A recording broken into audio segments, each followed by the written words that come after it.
శివపార్వతుల ముద్దుబిడ్డ, గణనాథుడికి సోదరుడు, దేవతల సేనాధిపతి. ఈయనను స్కందుడు, కార్తికేయుడు, శరవణుడు, సుబ్రహ్మణ్యుడు అని పేర్లతో పిలుస్తారు. ఈయన జన్మించింది షష్ఠి.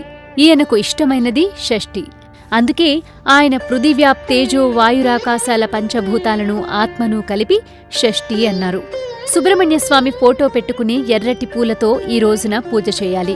సుబ్రహ్మణ్యాష్టకం పారాయణం చేసుకుని 3 వత్తులు వేసి నువ్వుల నూనెతో దీపారాధన చేసి పానకం, వడపప్పు, చిమిలి నైవేద్యం పెట్టి ఆ ప్రసాదాన్ని ఇంట్లో వాళ్లంతా తింటే సుబ్రహ్మణ్యస్వామి అనుగ్రహం ఉంటుంది.